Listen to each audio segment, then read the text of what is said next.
Praise Calvary యొక్క ప్రోగ్రాన్ని wheat చేస్తున్న మీ అందరికీ సుప్రభాతములు.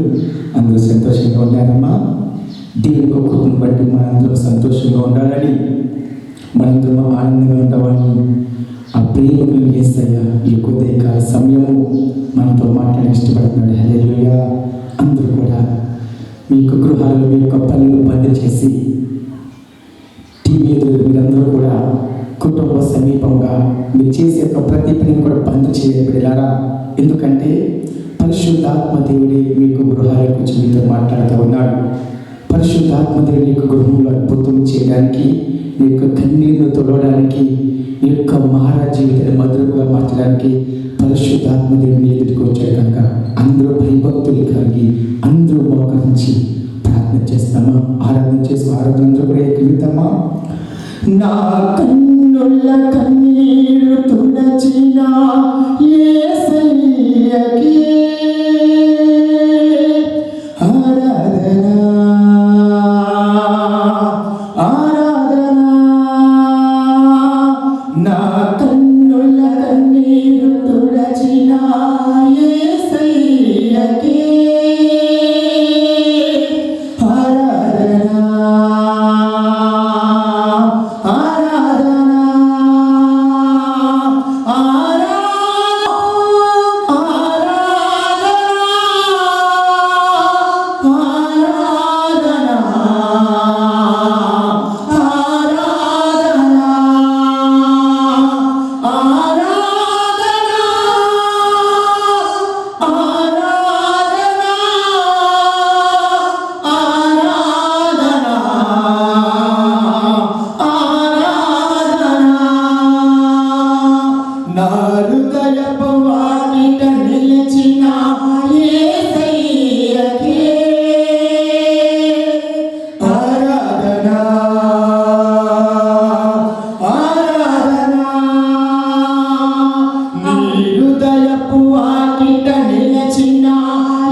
ఈ యొక్క ప్రోగ్రామ్ ప్రభు ఎంతమంది బిడ్డలైతే చూస్తున్నారో ప్రభు, వారి జీవితంలో అద్భుతాలు జరగాలి తండ్రి. వారి కన్నీరు తుడిచేవాడు నీవే తండ్రి. శ్రమలలో ఉన్నారేమో, ఇబ్బందుల్లో ఉన్నారేమో, ఇరుకుల్లో ఉన్నారేమో, మోయలేని భారముతో ఉన్నారేమో, అచ్చా మోయలేని భారముతో ఉన్నారేమో తండ్రి. వారికి కన్నీరు తుడవండియా, వారి కన్నీరు ప్రభు. వారికి వారి బిడ్డతో మాట్లాడండి ప్రభు. వారికి మరి మీరు బిడ్డతో మాట్లాడమని ఈ కార్యక్రమం మీరే స్వాధీనపరచుకోమని పరిశుద్ధాత్మడా మీ యొక్క ఆత్మలోనికి మీరు నడిపించమని ఈ యొక్క మీరే స్వాధీన నామములకు అప్పగిస్తూ యేసు నామములో అడుగుచున్నాము తండ్రి. ఆమేన్ ఆమేన్ ఆమేన్. మీ అందరికీ వందనాలమ్మా. అందరూ కూర్చుందామా. సంతోషంగా హల్లెలూయా చెప్తామా? హల్లెలూయా. అందరూ పరిశుద్ధ గ్రంథాలు ఓపెన్ చేసి పరిశుద్ధ గ్రంథం నుంచి 2 రాజుల గ్రంథము 4వ అధ్యాయము మొదటి నుంచి చదువుకుందాం. అంతట ప్రవక్తల శిష్యులలో ఒకని భార్య నీ దాసుడైన నా పెనిమిటి చనిపోయేను అతడు యెహోవా యందు భక్తి గలవాడై ఉండెనని నీకు తెలిసే ఉన్నది. ఇప్పుడు అప్పుల వాడు నా ఇద్దరు కుమారులను తనకు దాసులుగా ఉండుటకై వారిని పట్టుకొని పోవుటకు వచ్చి ఉన్నాడని ఎలీషాకు మొదలుపెట్టగా ఎలీషా నా వలన నీకు ఏమి కావాలెను? నీ ఇంటిలో ఏమి ఉన్నదో అది నాకు తెలియచెప్పమనెను. అందుకామె నీ దాసురాలినైనా నా ఇంటిలో నూనె కుండ ఒకటి ఉన్నది, అది తప్ప మరేమీ లేదు అనెను. హల్లెలూయా, హల్లెలూయా. దేవుని కుమారుడా, దేవుని కుమార్తె, నా ప్రేమ కలిగిన యేసయ్య నీతో మాట్లాడుతూ ఉన్నాడు. ఏలియా 7 అద్భుతాలు చేస్తే ఎలీషా 14 అద్భుతాలు చేశాడు. ఏలియా 7 అద్భుతాలు చేస్తే ఎలీషా 14 అద్భుతాలు చేసిన ఈ యొక్క దైవజనుని ఒక కుటుంబం వెంబడిస్తా ఉంది. ఆయన భక్తి కలిగిన ఒక వ్యక్తి ఏం చేశాడంటే, ఏ యొక్క సమస్య వచ్చిందో తెలియదు, ఇబ్బంది వచ్చిందో తెలియదు, తన భార్యకు తెలియకుండా కొద్దిగా అప్పు చేశాడు. తను తీర్చుకుంటాను అనుకున్నాడేమో, తన భార్యకు తెలియకుండా అప్పు చేశాడు. అప్పు చేసిన కొన్ని దినముల తర్వాత ఆ వ్యక్తి మరణించాడు. ఎప్పుడైతే ఆ యొక్క వ్యక్తి మరణించాడో అప్పుల వాడు వచ్చి వారింటికి వచ్చి ఆమెతో మాట్లాడుతూ ఉన్నారు. ఏమని మాట్లాడుతున్నారంటే, నీ దాసుడు మా దగ్గర అప్పు చేసి ఉన్నాడు,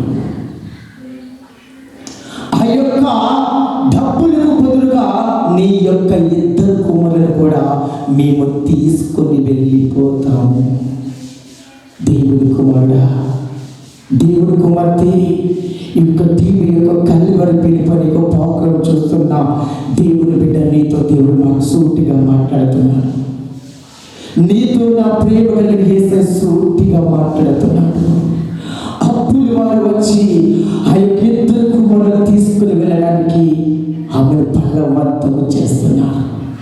ఎందుకంటే అటువంటి స్థితిలో నీవు ఉన్నావేమో, అటువంటి భయంకరమైన స్థితిలో ఉన్నావేమో, అటువంటి కఠినమైన స్థలంలో నీవు ఉన్నావేమో. ఎందుకంటే ఈమె తన బంధువుల దగ్గరికి వెళ్ళింది, రక్త సంబంధుల దగ్గరికి వెళ్ళింది, తోబుట్టు దగ్గరికి వెళ్ళి అనేకమైన సహాయము కోరింది, కానీ ఎవరి యొక్క సహాయం ఆమెకు అందలేదు. దేవుని బిడ్డ, ఎవరి యొక్క సహాయము కూడా ఆమెకు అందలేదు. దేవుని కుమారుడు, దేవుని కుమార్తె.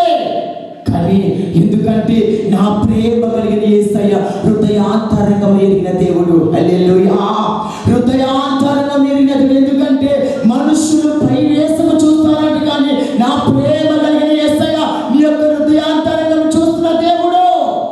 ఎప్పుడైతే ఆమె యొక్క కుటుంబాన్ని చూశాడు, ఎప్పుడైతే ఆ కుటుంబ పరిస్థితులను చూశాడు, ఎప్పుడైతే ఆ యొక్క కఠినమైన స్థలాన్ని చూశాడు, నా ప్రేమ కలిగిన యేసయ్య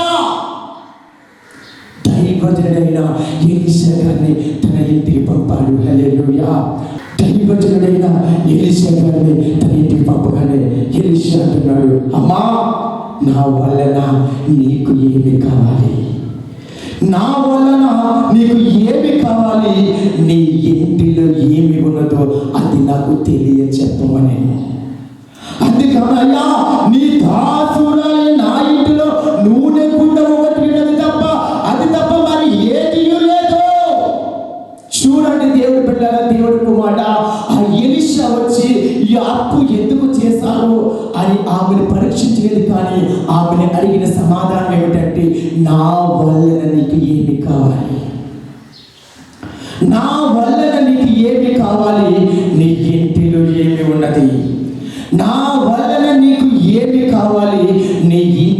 రావటండి, నూనె కుండ ఒకటి తప్ప నా ఇంటిలో ఏమీ లేదు. నూనె దేనికి సాదృశ్యం అంటే పరిశుద్ధాత్మకు సాదృశ్యము. నూనె దేనికి సాదృశ్యం అంటే పరిశుద్ధాత్మకు సాదృశ్యము. నూనె దేనికి సాదృశ్యం అంటే నీ ప్రార్థన జీవితానికి సాదృశ్యము. నూనె దేనికి సాదృశ్యం అంటే నీ యొక్క ప్రార్థన జీవితానికి సాదృశ్యము. ఎందుకంటే అటువంటి స్థితిలో నీ కుటుంబం ఉందా? అటువంటి కఠినమైన స్థితిలో నీ కుటుంబం ఉందా? దేవుని బిడ్డ, మనుషులకు సహాయం కొరకు పరిగెట్టి పరిగెట్టి అలసిపోయి కూర్చొని ఉన్నావా? నీ యొక్క భర్తని కొరకు, నీ కుమార్తె కొరకు, నీకు కుమారుడి కొరకు, వారి సహాయం కొరకు, వీరి సహాయం కొరకు పరిగెట్టి పరిగెట్టి పరిగెట్టి అలసిపోయి కూర్చొని ఉన్నావా? నా ప్రేమ కలిగిన యేసయ్య ఈ యొక్క ప్రోగ్రాం ద్వారా, కల్వరి పిక్నిక్ ప్రోగ్రాం ద్వారా నీతో మాట్లాడుతున్నాడు బిడ్డ. నీతో మాట్లాడుతున్నాడు దేవుడు కుమారుడా. నీతో మాట్లాడిన దేవుడు కుమార్తె ఏమని మాట్లాడుతున్నాడంటే, నీ ఇంటిలో ఏమి ఉంది?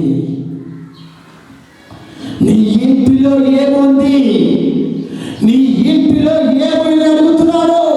నిన్ను పరిశుద్ధాత్మ దేవుడు నీ ఇంటిలో ఏమని అడుగుతున్నా చెప్పగలవా దేవుడు కుమారుడా? చెప్పగలవా దేవుడు కుమార్తె?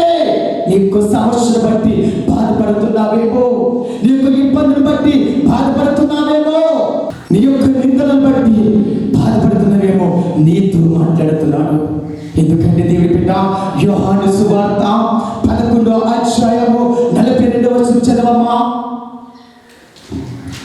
నీవు ఎల్లప్పుడూ నా మనవి వినుచున్నావని నేను ఎరుగుదును. కానీ నీవు నన్ను పంపితివని చుట్టూ నిలిచి ఉన్న ఈ జన సమూహము నమ్మినట్లు వారి నిమిత్తమై ఈ మాట చెప్పితిన నేను. ఆయన అలాగా చెప్పి లాజరు బయటికి రమ్మని బిగ్గరగా చెప్పగా చనిపోయిన వాడు కాళ్ళు చేతులు ప్రేత వస్త్రములతో కట్టబడిన వాడే వెలుపలికి వచ్చెను. హల్లెలూయా, హల్లెలూయా. దేవుని కుమారుడు, దేవుని కుమార్తె చూడండి, యేసుక్రీస్తు ప్రభువు వారిని ఒక కుటుంబం ఎంతగానో ప్రేమించేది. యేసుక్రీస్తు ప్రభువు వారిని ఒక కుటుంబం ఎంతగానో ఆదరించేది. మార్తా, మరియా, తన తమ్ముడైన లాజరు. అయితే ఒక దినాన్ని యేసుక్రీస్తు ప్రభువు వారు ఆ యొక్క గ్రామానికి వెళ్ళడం ఆలస్యమైంది. యేసుక్రీస్తు వేరొక గ్రామంలో పరిచయం చేస్తా ఉన్నప్పుడు ఆ మరియా, మార్తా, ఆ తమ్ముడైన లాజరు అనారోగ్యంతో మంచాన ఉన్నప్పుడు ఒక వర్తమానం యేసుక్రీస్తు ప్రభువు వారికి పంపారట. ఏమనంటే, యేసయ్యా, నీవు ప్రేమించిన లాజరు చావు మరణకర లోకముతున్నాడు, నువ్వు త్వరగా రమ్మని పిలిచాడట. యేసయ్య వచ్చాడా? దేవుని బిడ్డ, నీతో మాట్లాడిన యేసయ్య వచ్చాడా? రాలేదు. దేవుని బిడ్డ, ఎందుకు యేసుక్రీస్తు ప్రభువు వారు రాలేదు? యేసుక్రీస్తు ప్రభువు వారిని ఆ కుటుంబం ఎంతగానో ప్రేమించింది. మార్త ఎంతగానో పరిచయం చేసింది. మరియ ఎంతగానో పరిచయం చేసింది. లాజరు యేసుక్రీస్తు ప్రభువు వారికి ఎంతో పరిచయం చేశారు. కానీ యేసుక్రీస్తు ప్రభువు వారు వారి గృహంలోనే అడుగు పెట్టలేదు. మనము కూడా చాలా మంది అనుకుంటారు, అయ్యో మేము చాలా నమ్మకముగా పరిచయం చేస్తున్నామే, దైవజనుడికి నమ్మకముగా ఉంటున్నామే, పరిచయం ఎంతో నమ్మకముగా, ఎందుకు మాకు ఈ శ్రమలు, మాకు ఎందుకు ఈ దుఃఖము, ఎందుకు మాకు ఈ నిందలు, ఎందుకు మాకు ఈ అవమానము అని ఎందరో కుమిలిపోతూ వేదనతో, దుఃఖముతో, బాధలతో గువ్వ వల్లే మునిగిపోతున్నావా దేవుని కుమారుడా, దేవుని కుమార్తె? నీతో యేసుక్రీస్తు ప్రభువు వారు మాట్లాడుతున్నారు. నీతో యేసుక్రీస్తు ప్రభువు వారు మాట్లాడుతున్నారు. అటువంటి స్థితిలోని కనుక ఉంటే, అటువంటి స్థితిలో నీ కుటుంబము కనుక ఉంటే, నా ప్రేమ కలిగిన యేసయ్య నీతో మాట్లాడతాడు బిడ్డ. ఎందుకంటే మరియా, మార్తా యేసుక్రీస్తు ప్రభువు వారికి కోసం ఎదురు చూస్తూ ఉన్నారట. యేసయ్య రాక కొరకు ఆ మార్తా మరి ఎదురు చూస్తా ఉంటే, నా ప్రేమ కలిగిన యేసయ్య వారి యొక్క గృహములో అడుగు పెట్టలేదు. ఆ లాజరు చనిపోయాడు. దేవుడి బిడ్డ, లాజరు చనిపోయాడు దేవుడి కుమారుడా. ఎప్పుడైతే లాజరు చనిపోయాడో ఆ భార్యని భూస్థాపన కార్యక్రమం కూడా చేసేసారు. అప్పుడు నా ప్రేమ కలిగిన యేసయ్య ఆ యొక్క గ్రామంలో అడుగు పెడుతున్నాడు. అప్పుడు నా ప్రేమ కలిగిన యేసయ్య ఆ యొక్క గ్రామంలో అడుగు పెడుతున్నాడు. ఆ యొక్క గ్రామంలో నా ప్రేమ కలిగిన యేసయ్య అడుగు పెట్టినప్పుడు మార్త మరియతో అంటున్నాడు, నీవు నమ్మిన యెడల దేవుని యొక్క మహిమను చూస్తావు. ఎందుకంటే దేవుడి బిడ్డలారా, దేవుడి కుమార్తె, నీవు నమ్మిన యెడల దేవుని యొక్క మహిమను చూస్తావు. నీతో పరిశుద్ధాత్మ దేవుడు ఈ యొక్క ప్రోగ్రాం ద్వారా మాట్లాడు కల్వరి పిలుపు అనేక ప్రోగ్రాం యొక్క ఉదయకాల సమయంలో నీతో మాట్లాడుతారు దేవుడి కుమారుడా. ఆ యొక్క మార్త మరియ ఏడుస్తా ఉంటే యేసు క్రీస్తు ప్రభువు కూడా కన్నీరు విడిచిన ఉంటుంది బిడ్డ. ఆయన హృదయములో మూలిగెను, యేసు కన్నీరు విడిచెను అని ఒక పరిశుద్ధ గ్రంథములో ఉన్నది బిడ్డ. ఎప్పుడైతే నా ప్రేమ కలిగిన యేసయ్య ఆ చోటుకు వచ్చాడో అందరూ కూడా నీవు నమ్మిన దేవుని యొక్క మహిమను చూస్తావు. నీవు నమ్మిన దేవుని యొక్క మహిమను చూస్తావని యేసు క్రీస్తు ప్రభువు మార్త మరియతో మాట్లాడుతూ ఉన్నారు. వాళ్ళు అంటున్నారు, యేసయ్యా నా తమ్ముడు చనిపోయి 4 దినాలైంది. యేసయ్యా నా తమ్ముడు చనిపోయి 4 దినాలు అయిపోయింది. నా తమ్ముడు మంచాన ఉన్నప్పుడు, అనాథ వస్తున్నప్పుడు నా కుటుంబం కఠినమైన స్థలంలోకి వెళ్ళేది కాదు. నా తమ్ముడు మరణకమైన రోగంతో ఉన్నప్పుడు నీవు నా ఇంట్లోకి పెడితే నా తమ్ముడు చనిపోయేవాడు కాదు. నీవు ఆ సమయంలో నా ఇంట్లోకి పెడితే నా తమ్ముడు చనిపోయేవాడు కాదు. యేసయ్యా 4 దినాలైంది యేసయ్యా, నా తమ్ముడు యొక్క భార్యని భూస్థాపన చేసి ఉన్నాం. ఆయన శరీరం కుళ్ళిపోయి ఉంటాడు. ఆయన చూడు దురవాసన వస్తుంది యేసయ్యా అని మాట్లాడుతుంటే నా ప్రేమ కలిసి అంటాడు, నీవు నమ్మిన యెడల దేవుని యొక్క మహిమను చూస్తావు. నీవు నమ్మిన యెడల దేవుని యొక్క మహిమను చూస్తావు. ఎందుకంటే దేవుడి కుమార్తె నా ప్రేమ కలిగిన యేసయ్య దైవ శక్తి కనుక నీవు నమ్మితే, దేవుని యొక్క శక్తిని కనుక నీవు నమ్మితే, ఎందుకంటే విశ్వాసము లేకుండా దేవునికి ఇష్టడైన అసాధ్యము. దేవుడి బిడ్డ, దేవుడి కుమారుడా, దేవుడి కుమార్తె సమస్యలు వచ్చినప్పుడు, ఇబ్బంది వచ్చినప్పుడు, ఇరుకు వచ్చినప్పుడు, కన్నీరుతో, దుఃఖముతో, బాధలతో, అవమానముతో, మోయలేని భారముతో నీవు ఉన్నప్పుడు విశ్వాసము కోల్పోయిన కుమారుడుగా కుమార్తెగానే ఉన్నావా? విశ్వాసము కోల్పోయిన కుమార్తెగా ఉన్నావా? దుఃఖముతో, వేదనతో ఏమిటి ప్రభు ఈ సమస్యలు, ఏమిటి ప్రభు యొక్క ఇబ్బందులు, మోయలేకపోతున్నాను ప్రభు, ఏంటి తట్టుకోలేకపోతున్నాను కన్నీరు కాస్తున్న దేవుడి కుమార్తె నా ప్రేమ కలిగి నీతో మాట్లాడుతున్నాడు బిడ్డ. నీతో మాట్లాడుతున్నాడు దేవుడి కుమార్తె. నీ కన్నీరు తుడవడానికి, నీకు మానవుని మాత్రముగా మార్చడానికి, నీకు చేదు జీవితాన్ని ఆనందముగా దేవుడు మార్చడానికి ఈ యొక్క ఉదయకాల సమయంలో నా ప్రేమ కలిగి యేసయ్య నీతో మాట్లాడుతున్నాడు. ఈ యొక్క ఉదయకాల సమయంలో నా ప్రేమ కలిగి యేసయ్య నీతో మాట్లాడుతున్నాడు బిడ్డ. ఈ యొక్క ఉదయకాల సమయంలో నీ కన్నీరు తుడవాలని.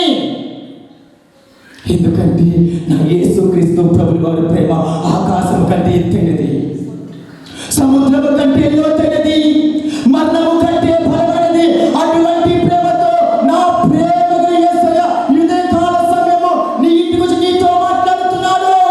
ఈ యొక్క ప్రోగ్రాం ద్వారా నీతో మాట్లాడుతున్నాడు బిడ్డ. ఈ యొక్క ప్రోగ్రాం ద్వారా నీతో నా ప్రేమ కలిగిన యేసయ్య మాట్లాడుతున్నాడు. నా ప్రేమ కలిగిన యేసయ్య మాట్లాడడం ఏమిటంటే, నీవు నమ్మిన యెడల దేవుని యొక్క మహిమను చూస్తావు. నీవు నమ్మిన యెడల దేవుని యొక్క మహిమను చూస్తావు. ఎప్పుడైతే నా యేసు క్రీస్తు ప్రభువు ఆ మరియా మార్త ఆ లాజరును పారిపెట్టిన ఆ యొక్క భూస్థాపన స్థలానికి యేసు క్రీస్తు ప్రభువు తీసుకొచ్చారు. అనేక జనాంగం అంతా ఉన్నారు. అప్పుడు నా యేసు క్రీస్తు ప్రభువు వారు యోహాను సువార్త 11వ అధ్యాయము 40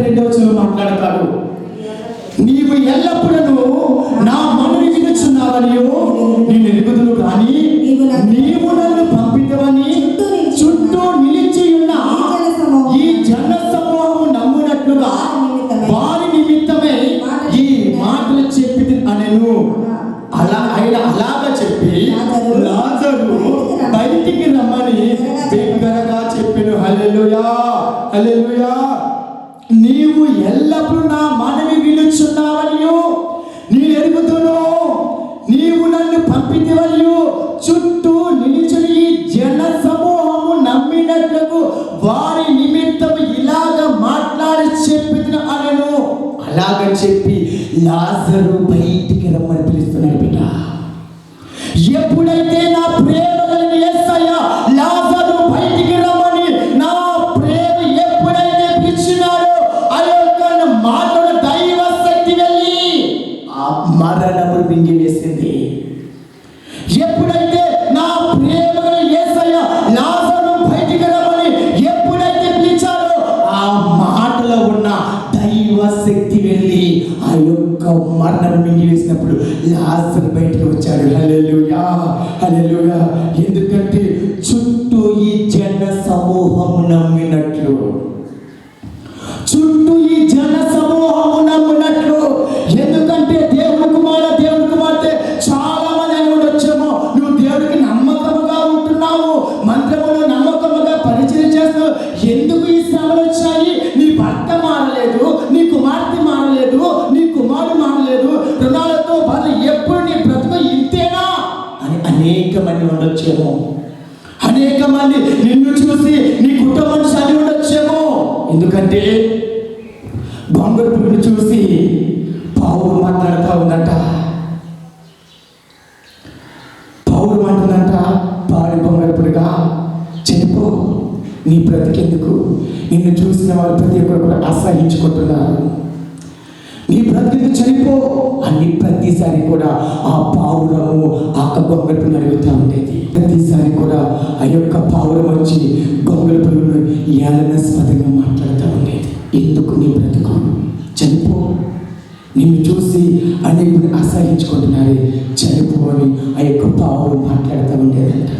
ఈ యొక్క గొంగళపురుగు, ప్రభా ఇంటికి ఇచ్చేవాడిని బ్రతుకు, నాకు నన్ను చంపేసయ్యా, నన్ను ప్రేమించేవారు లేరయ్యా, నన్ను అందరూ అసహించుకుంటున్నారు ఏసయ్యా, నాకు ఈ బ్రతుకు వద్దు ప్రభు అని ఆ యొక్క గొంగళపురుగు బాధపడుతూ దేవుడికి మొరపెడతా ఉండేదంట. నా ప్రభు స్వర్గం పడుతుంది, గొంగళపురుగు నా దక్షిణ హస్తం కింద అన్నికి మరియు నీకు ఒక సమయం రాబోతుందని మాట్లాడుతున్నాడు. నీకు ఒక సమయం రాబోతుంది, నా యొక్క దక్షిణ హస్తం అన్నికి మరియు ఉండని మాట్లాడుతున్నాడు. మళ్ళీ పౌరం వచ్చి నువ్వు ఇంకా చనిపోలేదా అని ఒక గొంగళపురుగుని ఏలనాస్పదంగా మాట్లాడుతూ ఉందంట. ఒక దినాన్ని ఆ యొక్క గొంగళపురుగు రూపాంతరం చెందినప్పుడు, ఆ యొక్క గొంగళపురుగు రూపాంతరం చెందినప్పుడు చీతాకొక చిలుకగా మార్చబడింది దేవుని బిడ్డ. ఎప్పుడైతే చీతాకొక చిలుకగా మార్చబడిందో ఈ యొక్క పావును ఎదుర్కొంటూ వచ్చి ఈ పావు గొంగళపురుగు ఎక్కడ ఉంది అని వెతుకుతూ ఉంటే ఆ చీతాకొక చిలుక అంటుంది, అన్నా పావురమన్నా, ఇదిగో నేను ఇక్కడే ఉన్నాను. ఆనాడు నన్ను దూషించావు కదా, నన్ను అవమానపరిచావు కదా, ఎందుకు ఈ పాడు బ్రతుకని నన్ను ధృవీకరించావు కదా. నా దేవుడు నన్ను చూశాడు, నా నిందను చూశాడు, నా కన్నీరు చూశాడు, నా దుఃఖాన్ని చూశాడు, నాకు వేదన చూశాడన్నా. నా దేవుడు నీకైతే ఒక్క రంగు ఉంది కానీ నాకు అనేక రంగులతో నన్ను నింపాడు. హల్లెలూయా. దేవుడి బిడ్డ నీతో మాట్లాడుతున్నాడు. నిన్ను చూసి, నీ కుటుంబాన్ని చూసి, నీ భర్తను చూసి, నీ బిడ్డను చూసి, నీ యొక్క పరిస్థితులు చూసి అనేక మంది అవమానపరుస్తున్నారా? ఎందుకు ప్రభు ఈ బ్రతుకు? నేను చచ్చిపోతే పాపము, ఈ బ్రతుకు నాకు వద్దు ప్రభువా, మోయలేకపోతున్నాను యేసయ్యా, సమస్యలు ఎక్కువైపోతున్నాయి ప్రభు అని వేదనతో దుఃఖంతో ఉన్నావా బిడ్డ? నీతో మాట్లాడుతున్నాడు. నా యేసయ్య నీతో ఎందుకు మాట్లాడుతుంటే నీ కఠినమైన స్థలములో నా ప్రేమ కలిగిన యేసయ్య ఉన్నాడు బిడ్డ. నీ కఠినమైన స్థలములో నా ప్రేమ కలిగిన యేసయ్య ఉన్నాడు. ఎందుకు? నా యొక్క సాక్ష్యము కొడితే సాక్ష్యం మీద నిలబడి వాక్యం చెప్తా ఉన్నాను. రామచంద్రపురం గ్రామంలో నేను సేవ చేస్తా ఉన్నా. దేవుడు నన్ను పిలిచి ఇసాకును సేవ చేయాలి అని దేవుడు నన్ను పిలిచినప్పుడు, దేవుని సన్నిధిలో ప్రార్థన చేసినప్పుడు ఆ యొక్క గ్రామంలో ప్రజలందరూ కూడా వచ్చి నన్ను సేవ చేయదని ఆటంకపరిచారు బిడ్డ. ఆ యొక్క స్థలము కొన్నప్పుడు 3 లక్షలు పెట్టి ఒక స్థలము కొన్నప్పుడు, ఆ యొక్క మందిరము పునాది వేసినప్పుడు ఆ గ్రామంలో ప్రజలందరూ కూడా భయంకరంగా దూషించారు. భయంకర భయంకరంగా నిందించారు, భయంకరంగా అవమానపరిచారు. ఎందరో తృణీకరించి అనేక మంది వచ్చి నువ్వు సేవ చేయడానికి వద్దని అనేక మంది తృణీకరించినప్పుడు ఆ కఠినమైన స్థలంలో నా యేసయ్యను చూశాను బిడ్డ. ఈ దినాన్ని ఈ యొక్క కల్వరి పిలుపుని భాగంలో వాక్యాన్ని అందిస్తున్నానంటే ఒక దిన కఠినమైన స్థలంలో నా ప్రేమను యేసయ్య ఉన్నాడు బిడ్డ. ఆ కఠినమైన స్థలంలో అనేక దూషించినప్పుడు, అవమానపరిచినప్పుడు, తృణీకరించినప్పుడు ప్రభు ఏంటి ప్రభు నేను ప్రార్థన చేసినప్పుడు నా ప్రేమ కలిగిన యేసయ్య ఆ యొక్క కఠినమైన స్థలంలో నేను ఉన్నాను. అదే స్థలంలో నేను తలగా నేను నిలబెడతాను, అదే స్థలంలో అద్భుతాలు నేను చేస్తాను, అదే స్థలంలో ఆశ్చర్య కార్యం చేస్తాను, అదే స్థలంలో అనేక మంది వచ్చే రీతిగా యాత్రిక స్థలముగా ఆ స్థలాన్ని మారుస్తానని నా ప్రేమ కలిగిన యేసయ్య మాట్లాడాడు బిడ్డ. ఎందుకంటే ఏ చోట నువ్వు తృణీకరించబడ్డావో, ఏ చోట వెలివేయబడ్డావో, ఏ చోట నిందలబడ్డావో, ఏ చోట బాధతో నింద అవమానంతో అక్కడే నా ప్రేమ కలిగిన యేసయ్య నిన్ను తల్లగా నిలబెడతాడు. ఎందుకంటే యోహాను సువార్త 12వ చదవండమ్మా. కాబట్టి యేసు తాను మృతుల్లో నుండి లేపిన లాజరు ఉన్న బెతనియకు పస్కా పండుగకు 6 దినముల ముందుగా వచ్చెను. అక్కడ వారు ఆయనకు విందు చేసిరి. మార్త ఉపచారం చేసెను. లాజరు ఆయనతో కూడా భోజనమున్న వారిలో ఒక్కడు. హల్లెలూయా. దేవుని కుమారుడు, దేవుని కుమార్తె నీతో మాట్లాడుతున్నాడు. లాజరు అనారోగ్యముతో ఉండినప్పుడు యేసుక్రీస్తు ప్రభుల వారిని ఆ వ్యక్తిని స్వస్థపడితే అంత మహిమ కలిగేది కాదు. లాజరు చనిపోయి ఆ కుటుంబము కఠినమైన స్థలంలోకి వెళ్ళిపోవాలి. మరియా మార్త కన్నీరుతో, దుఃఖముతో, వేదనతో ఉండాలి. ఆ గ్రామంలో ఉన్న ప్రతి ఒక్కరి వారిని కూడా తెలియాలి. లాజరు యొక్క బాడీ 4 దినాలు అవ్వాలి. అప్పుడు నా ప్రేమ కలిగిన యేసయ్య వారి కుటుంబంలో వారికి పెట్టాలి. అప్పుడు నా ప్రేమ కలిగిన యేసయ్య వారి కుటుంబానికి పెట్టి లాజరుని స్వస్థపరచాలి, బ్రతికించాలి. హల్లెలూయా. ఎందుకంటే చనిపోయిన ఈ లాజరు అంట యేసుతో భోజనం కూర్చునిపడిన ఒక్కడిగా కూర్చున్నాడంట. హల్లెలూయా, హల్లెలూయా. దేవుని బిడ్డ, ఈ లాజరు యేసయ్యతో భోజనం చేయాలంటే ముందుగా ఆ వ్యక్తి చనిపోవాలి. ఆ కుటుంబము కఠినమైన స్థలంలోకి వెళ్ళాలి. ఎందుకంటే నీతో సూటిగా మాట్లాడుతున్నాడు. శ్రమలో నీవు ఉన్నావేమో, దుఃఖముతో ఉన్నావేమో, అవమానంతో ఉన్నావేమో, మోయలేని భారముతో, రుణాలతో నీవు ఉన్నావేమో. నీతో మాట్లాడుతున్నాడు దేవుడు, నీతో మాట్లాడుతున్నాడు దేవుడు, నీతో సూటిగా నీతో మాట్లాడుతున్నాడు దేవుడు. కుమార్తె, నిన్ను సంతోషమైన మార్గం నడిపించడానికి ఆయనకు భోజనపు బల్ల దగ్గర నీకు భోజనాన్ని సిద్ధపరిచినాడంట. నీ భోజనపు బల్ల దగ్గర, ఆయన భోజనపు బల్ల దగ్గర నీకు భోజనం సిద్ధపరిచినాడంట. నీ కన్నీరు తుడవడానికి నీ కఠినమైన స్థలములో ఆయన ఉన్నాడు బిడ్డ. నీ కఠినమైన స్థలములో ఆయన ఉన్నాడు. మోకరిస్తావా? మోకరిస్తావు ప్రభువా. ఆ కఠినమైన సమస్యలు వచ్చినప్పుడు నిన్ను దూషించాడు ప్రభా, నిన్ను అవమానపరిచాడు ప్రభా, నీ శక్తి తెలియని కుమారుడిగా ఉన్నాడు ప్రభా. అవును ప్రభా, ఆ కఠినమైన స్థలంలో నీవు ఉన్నావు ప్రభా. ఆయన మోకరిస్తావు బిడ్డ, మోకరిస్తావా? దేవుని కుమారుడి నీవున్న స్థలంలో మోకరించి బిడ్డ. నా కన్నుల కన్నీరు తుడచిన యేసయ్యకే ఆరాధన. అవును ప్రభువా, ఆరాధన. కన్నీరు తొడవండి.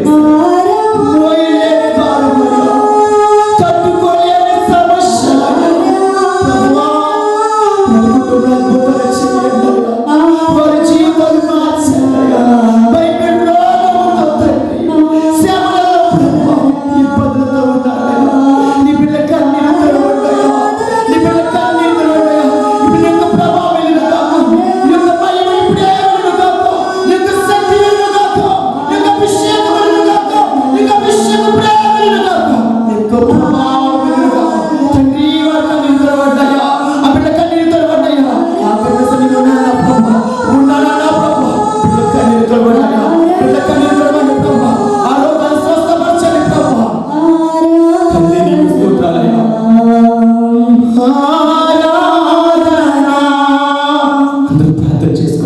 ప్రభువా నీకు స్తోత్రం.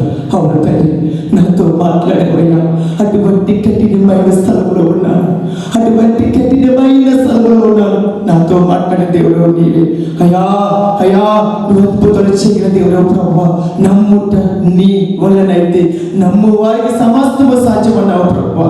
అయ్యా, నన్ను జ్ఞాపకం చేసుకోండి, నా కుటుంబాన్ని మీరు జ్ఞాపకం చేసుకోండి. అయ్యా, నేను నామమునకు అప్పగిస్తూ యేసు నామమున అడుగుచున్నాను తండ్రి. ప్రియమైన వారికి కల్వరి పిలుపు అనే ఈ కార్యక్రమమును grace TV AP private net 102 channel ద్వారా విని ఆస్వాదించబడాలని కోరుచున్నాము. మీ ప్రార్థన అవసరతల కొరకు పాస్టర్ ఇస్సాకు గారు కల్వరి హోలీ ప్రేయర్ మినిస్ట్రీ